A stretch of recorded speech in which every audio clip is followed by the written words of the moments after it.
ইরানের সর্বোচ্চ নেতা মুজতবা খামেনি ক্ষমতায় আসার পরপরই উচ্চপদস্থ কর্মকর্তাদের লক্ষ্যবস্তু করে ভয়াবহ হামলা চালাচ্ছে ইসরায়েল। ইরানের অভ্যন্তরীণ ক্ষমতার রদবদল এবং ইসরায়েলের অব্যাহত সামরিক অভিযানের ফলে পুরো অঞ্চলে এখন অনিশ্চয়তার দোলাচল। রোববার মুজতবা খামেনির স্থলাভিষিক্ত হবার ঘোষণার পরপরই মার্কিন প্রেসিডেন্ট ডোনাল্ড ট্রাম্প কড়া প্রতিক্রিয়া জানিয়েছেন। তার মতে, ইরানের পরবর্তী সর্বোচ্চ নেতা নির্বাচনের ক্ষেত্রে ওয়াশিংটনের অনুমোদন অপরিহার্য।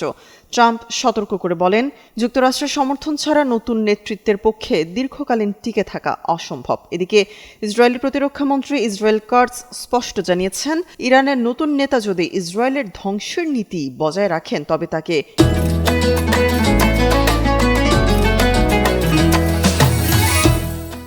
সরাসরি লক্ষ্যবস্তু করা হবে। তার অবস্থান বা পরিচয় ইসরায়েলের কাছে কোনো প্রতিবন্ধকতা হবে না। নেসেট স্পিকার আমির ওহানাও সুর মিলিয়ে বলেছেন, শাসক পরিবর্তন হলেও ইরানের মৌলিক চারিত্রিক পরিবর্তন না হওয়া পর্যন্ত ইসরায়েলের কঠোর অবস্থান অপরিবর্তিত থাকবে। এসব হুমকির মুখে ইরানের উচ্চপদস্থ কর্মকর্তা সহ বিভিন্ন লক্ষ্যবস্তুতে নতুন করে বিমান হামলা চালাচ্ছে ইসরায়েল। সোমবার ইসরায়েলি প্রতিরক্ষা বাহিনী এক বিবৃতিতে এই তথ্য জানিয়েছে।